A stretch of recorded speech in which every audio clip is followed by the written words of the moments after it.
হে আসসালামু আলাইকুম everyone. So আজকে তোমাদের কাছে নিয়ে আসলাম মায়ের পরিচিত গল্পের পার্ট 1। সো চলো শুরু করা যাক একসাথে। দুম গায়ে উপর হয়ে শুয়ে আছে এক সুদর্শন যুবক। শুয়েছে বললে ভুল হবে, ঘুমের দেশে পাড়ি জমিয়ে। হঠাৎই তার ফোন বেজে উঠে তার চোখে মুখে বিরক্তির ভাব প্রকাশ পায়। মনে হয় যেন কে ফোন করেছে, চিবিয়ে খেয়ে ফেলবে তাকে। আধো আধো চোখে ফোনটা হাতে নিয়ে ফোনের স্ক্রিনের দিকে তাকায়। আননোন নাম্বার দিকে সেই ফোনটা আবারও আগের জায়গায় রেখে দিল বন্ধ করে। পূর্ব মুহূর্তে ফোনটা আবারও বেজে উঠে। সেই বিরক্তির চরম পর্যায়ে চলে গেছে। তার চোখ থেকে এখনো ঘুমের রেশ কাটেনি। চোখ বন্ধ থাকা অবস্থায় ফোনটা কানে নিতে ওপাশ থেকে মেয়েলি কণ্ঠ ভেসে আসে, বেবি কোথায় তুমি? মেয়েটির কথা শুনে সে এবার বিরক্তির ঘুম জড়ানো কণ্ঠে বলে, কে বেবি? কার বেবি? কে আপনি? উপাস হতে মেয়েটি আবারও বলে, আমি তোমার বউ। এতক্ষণ ঘুমের মধ্যে ছিল বলে কণ্ঠটা না চিনল। এবার মেয়েটিকে তার চিনতে সময় লাগে না। সে ধমকেশ্বরে বলে ওঠে, কি সমস্যা তোর? সকাল সকাল ফোন দিয়ে আমার বিরক্ত করা ছাড়া কি তোর পেটের ভাত হজম হয় না? আবার বলে কিনা, বেবি আমি তোর কোন জন্মের বেবি হই রে? অসভ্য বদমাস মেয়ে। ফোন এই বলে সে কল কেটে দেয়। সাথে সাথে আবারও ফোন বেজে ওঠে। ওকে কিছু বলার সুযোগ না দিলেই ওপাশ থেকে বলে ওঠে, সরি সরি সরি ভাইয়া, আর হবে না। তুমি আম্মুকে বলো না প্লিজ, এটা আম্মুর নতুন নাম্বার, তাই ভাবছিলাম তোমার সাথে একটু মজা করব। চুপ, একদম চুপ, একটা কথা বলবি না তুই। দিন দিন তোর সাহস বেরিয়ে চলেছে। মেয়েটি অত্যন্ত নরম সুরে বলল, রাগ করো না ভাইয়া প্লিজ, প্লিজ ভাইয়া প্লিজ। তখন ছেলেটি বলল, ভাইয়া ভাইয়া বলে আমার কানের পোকা খাবি না একদম, কি চাস সেটা বল। এত নরম সুরে সরি বলার কোনো কারণ তো নিশ্চয়ই আছে। তখন মেয়েটি বলল, তুমি এইভাবে বলতে পারো ভাইয়া, আমি কি শুধু মতলব নিয়ে তোমার সাথে ভালোভাবে কথা বলি? ছেলেটি বলল, কি চাস বল। মেয়েটি বলল, আমি ভার্সিটিতে যাব। তো যা, আমাকে কেন ফোন করছিস? আম্মু আমাকে যেতে দিচ্ছে না, একটা ইম্পর্টেন্ট ক্লাস আছে। আম্মু মনে করছে আমি মিথ্যা কথা বলছি। বলেছে আমাকে একা যেতে দিবে না, তুমি নিয়ে যাবে আমাকে। না হলে আম্মুকে কল দিয়ে বলো আমাকে যেতে দিতে। ভাইয়া প্লিজ বলো না, আম্মু তো তোমার সব কথা শোনে। তখন আহান উত্তর দিল, আমি পারবো না।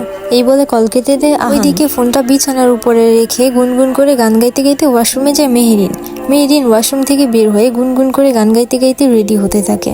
তখনই তার মা রুমে প্রবেশ করে নিহিন। উনি রেডি হতে দেখে বললে, আমি তোকে ভার্সিটিতে যেতে বারণ করছি না, তাহলে তুই রেডি কেন হচ্ছিস? উত্তরে মেহেরিন বলে, তুমি বলছো আমাকে একা যেতে দিবে না, তাই আমি একা যাচ্ছি না। ওর মা বলে, কার সাথে যাচ্ছিস? আন ভাই আসছে, আন ভাইয়ের সাথে যাবো আমি। ও তোকে নিয়ে যাবে বলছে? মেহেরিন বলে, না। তাহলে? আমি জানি ভাইয়া না করলেও আসবে। তখন মেহেরিনের মা বলল, তোদের ব্যাপার স্যাপার আমি বুঝি না। আহান আসলে ভালো কথা, আর না আসলে তুই একা কোথাও বেরোতে পারবি না, এই আমি বলে রাখলাম। তখন মেহেরিন বলে উঠে, তুমি কেন এমন করছো আম্মু? আমাকে কেন একা যেতে দিচ্ছ না? আমি তো এতদিন একাই গিয়েছি, তাহলে আজকে কেন দিচ্ছ না আমাকে? নিহিন উত্তর না দিয়ে রুম থেকে বের হয়ে গেল। মেহেরিন আবার আগের মতো করে রেডি হতে থাকে। সে জানে, ভাবছে ঠিকই আহান তাকে নিতে আসবে। বেশ কিছুক্ষণ পরই ঘরের ডোরবেল বাজতে থাকে। নিহিন গিয়ে দরজা খুলে দেখতে পায় আহানকে।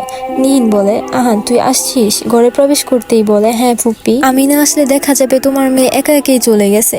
তখন নিহিন বলল, ওরে তো সাহস আছে নাকি, আমি না বলা সত্ত্বেও একা একা বের হবে? তখন আহান বলল, বলা যায় না কাল তো। এতটুকু বলতে মেহেরিন উপর থেকে নিচে নেমে আসে। সে আর কিছু না বলে সোফায় গিয়ে বসে। নিহিন আহানকে উদ্দেশ্য করে বলে, এখন বের হোস না, আমি বিরিয়ানি রান্না করছি, তোর ফেভারিট বিরিয়ানি খেয়ে যা। আহান বলে, তাই নাকি? ভাগ্যিস এসেছি, না হলে বিরিয়ানিটা মিস হয়ে যেত। নিহিল হেসে এসে বলে, মোটেও না, আমি তোর জন্য আগেই প্যাকেট করে বাসায় পাঠিয়ে দিই, না হলে তোকেই কল করে আসতে বলতাম। তুই আমাদের হাতের বিরিয়ানি পছন্দ করিস, তুই কিভাবে ভাবলি তোকে রেখে খেয়ে ফেলবো? আহান বলে, হ্যাঁ এই জন্যই তো তোমাকে এত ভালোবাসি হুপ্পি। নিহিন হেসে রান্না করে চলে যায়। নিহিন যেতেই মেহেরিন আহানের দিকে তাকায়, বেঞ্চি কেটে সোফায় গিয়ে বসে। আহান যেন মেহেরিনকে দেখেও দেখেনি, সে মনোযোগ সহকারে ফোন চালাচ্ছে।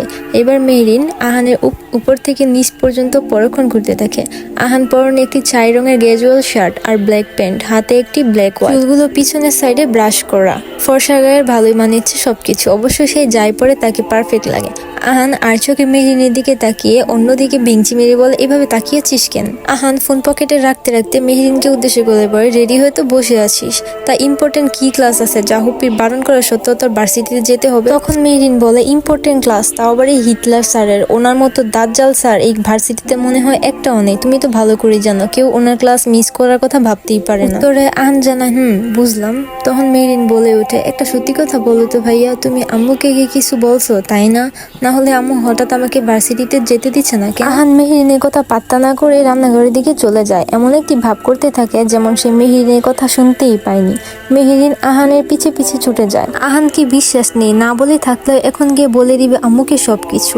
নিহিন আহানের রান্নাঘরে আসতে বলে, তুই এলি কেন? আমি তো এখনই নিয়ে যেতাম, তোমাকে দেখতে আসলাম হুপ্পি। আহান মেহেরিনকে আসতে দেখে ভ্রুকুচকে বলে, তুই আমার পিছন পিছন ঘুরছিস? মেহেরিন বলে, কই আমি তোমার পিছন পিছু ঘুরতে যাবো কেন, আমি তো আম্মুকে হেল্প করতে আসলাম। তখন হানান বলে, বাহ হুপি, দেখো তোমার মেয়ে তোমাকে হেল্প করতে আসছে। মেহেরিন আহানের দিকে ছোট ছোট চোখ করে তাকায় আর বলে, আমি তো আম্মুকে সবসময় হেল্প করতে চাই, কিন্তু আম্মু আমাকে করতে দেয় না। আহান হাসতে হাসতে বলে, আমিও তো বলি, কখনো তো দেখলাম না তোকে রান্না করে আসতে। মেহেরিন এবার রাগি রাগি চোখে আহানের দিকে তাকায় আর মনে মনে ভাবতে থাকে, আজ তোমাকে কিছু বললাম না, শুধু ভার্সিটিতে নিয়ে যাবে বলে, না হলে আমি তোমাকে দেখে নিতাম। তারপরও ভেঙচি কেটে সেখান থেকে চলে যায় সে। সো ফ্রেন্ডস, ভিডিওটি যদি ভালো লেগে থাকে তাহলে অবশ্যই চ্যানেলটিকে সাবস্ক্রাইব করে দাও, এন্ড এর পরবর্তী পার্টটা ইনশাল্লাহ কালকে দিয়ে দেবো।